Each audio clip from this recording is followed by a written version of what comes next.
Hey guys, welcome back to another Fat Boy Slims video. This week we're going to be talking about the pureed stage of your diet. So you've had your operation, you've gone through your liquid stage, and now you're on your pureed stage. We're going to talk about what you can expect, some tips, some tricks, some things to help you get through it. So let's roll that intro and let's get started.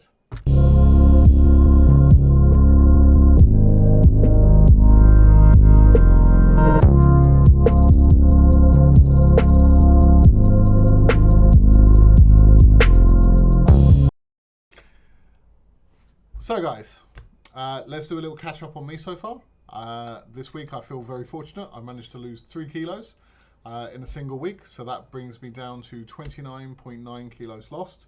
That's 4 stone 9 pounds, or 66 pounds total. That's 46.3 of my complete excess weight. So I'm very happy with this week's results. As we get started, please remember, like the last video, I am not a dietitian. I am not a part of your surgical team. I am not a medical professional at all. I am someone who's experienced this and somebody who wants to give their input on it. So please listen to your surgical team first, listen to your doctors first. That's their jobs. I'm just here to try and help you know what to expect. So for me, the pureed stage lasted from days 11 to days 35 post-op. Equipment you will definitely need for this stage is a blender of some description. A reasonably powerful hand blender did fine for me, and some storage containers. Remember, if you're diabetic, you're going to need to have every meal with a carb source. I know carbs are the enemy, but if you're diabetic, you don't want to have hypos. You need to be keeping your blood sugars up by having carbs. So let's talk about the top 5 tips I have for you to help you get through this stage. Tip number 1. Bulk prep. You are going to inevitably make a lot more than you think you're going to be making. It's still a very much mind game at this stage, where you're looking at what you think you should eat for a normal meal and what your stomach will allow you to eat for a normal meal. So you will inevitably end up making a giant portion. So what I did was I used storage containers and portioned everything out, froze down what I didn't need, kept fresh what I did need, and generally from one time of cooking I was making enough food for 5 or 6 days. Top tip number 2, protein is a priority. Always eat your protein first, although I did find with the pureed stage, if you're putting everything in one container, you got your protein, your carbs, your veggies, it's all kind of a liquid, so everything is going to be ending up mixing together. But it's a very small amount of food, so you should be able to finish everything. Tip number 3, don't try and go onto more solid foods early, because it will hurt. I tried this. I didn't like it. It gave me my first bout of foamies.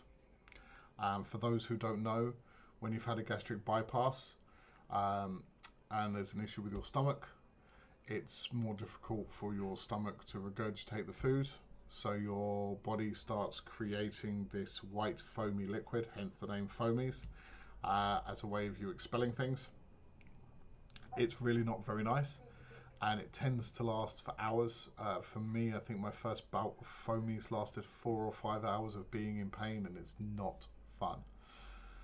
So don't try anything too solid too quickly. Listen to your diet plan and go through with it all, okay? Tip number 4. This is what my surgical team told me. They told me that baby food is a no-no. You might think that is by far the most easy thing to do because it's already pre-made in a pot. You've got a label with all your nutritional information on there, blah, blah, blah. I was told that baby food is mostly full of sugar and crap, and to avoid it like the plague. Tip number 5. Plan your meals ahead and take them with you.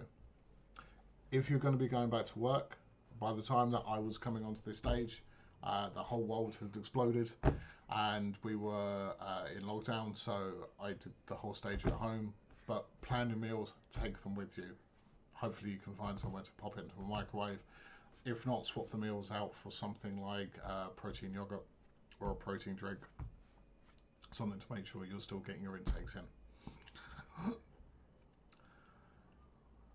And bonus number 6 is cook a meal, then puree it. Don't try and make a pureed meal from scratch. I may have just confused a lot of you there, but the first time I tried to cook puree food, I did mashed potato, because that's basically pureed as it is, just add a little more milk so I can make it thinner. Did a load of vegetables, they were very easy to puree. Got to my meat, poached off some chicken breasts, and I was thinking, okay, I poach off the chicken breasts, I'll grind those down with a hand blender, make some gravy and mix it together. It was a disaster. I'm telling you, it was a disaster. It looked like something that came out of a baby's backside. It tasted like something that came out of a baby's backside, and I never tried it again. What I did after that was I tried to make a meal. So by that, I think the next thing I did was chicken fajitas. So I cooked a pan of chicken fajitas like I would if I was cooking for a meal, just with a few extra bits of chopped tomato in there to give it a little bit more liquid consistency, and blended that, and it was delicious. It was perfect. It was exactly what I needed. So don't try and be smart. Just cook a meal and puree it. That simple.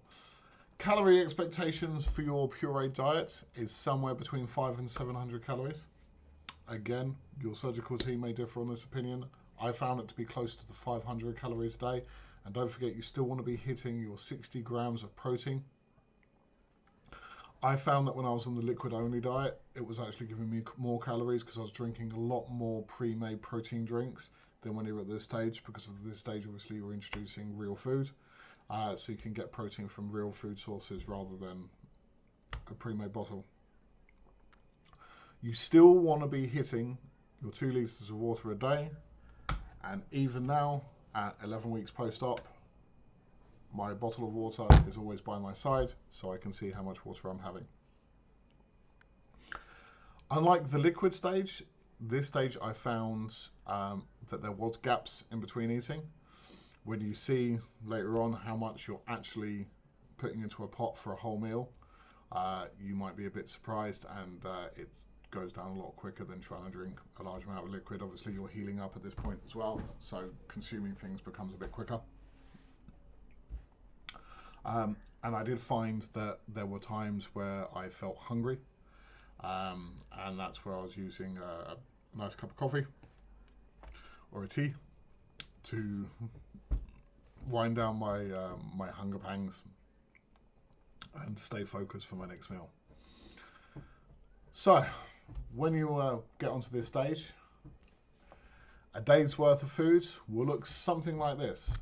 Your surgical team should give you a proper plan, but this is what my surgical team gave me, and this is what I was having. So breakfast started with 1 to 1.5 Weetabix biscuits with semi-skim milk, mashed up with a spoon and plenty of milk, so it was more of a puree consistency.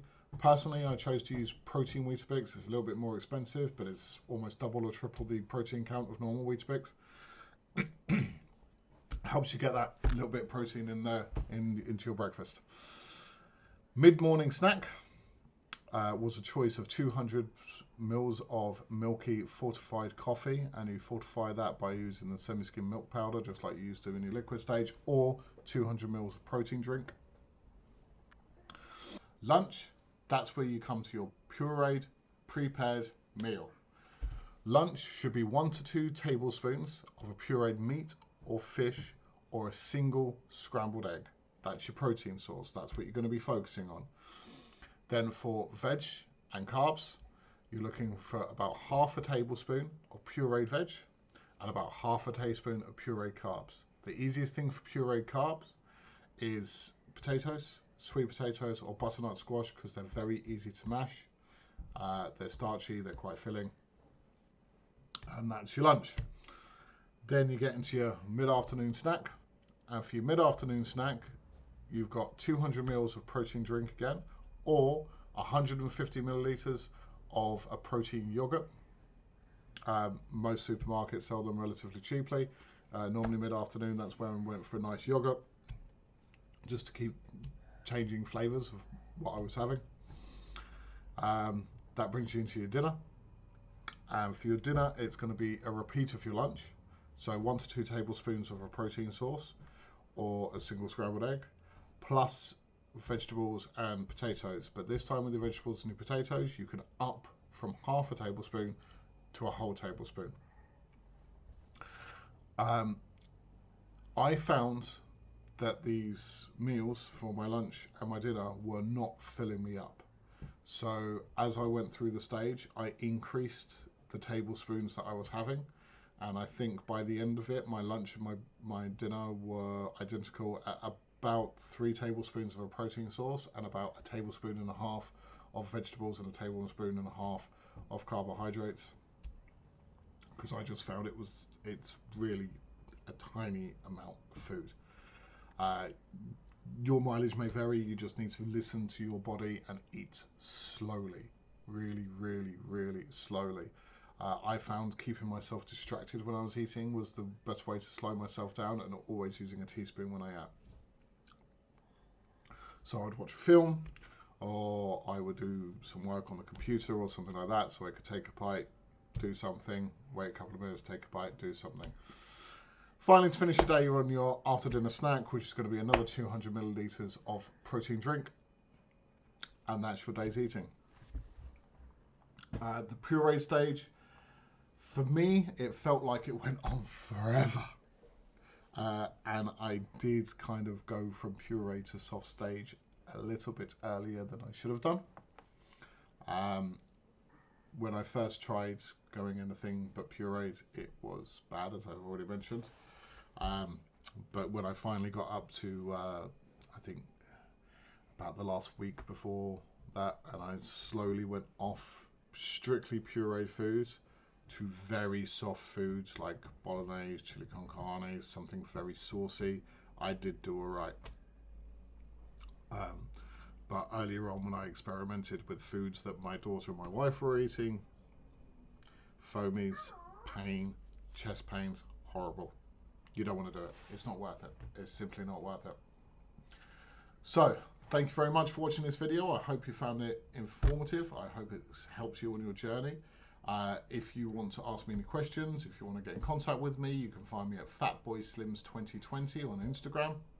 I'm more than willing to accept DMs and to answer anybody's questions. You can find me on most of the Facebook gastric bypass groups. I normally post the videos that I've done on there, so you can see who I am. Thank you very much for watching. Check me out on Instagram. We'll see you next time. Cheers.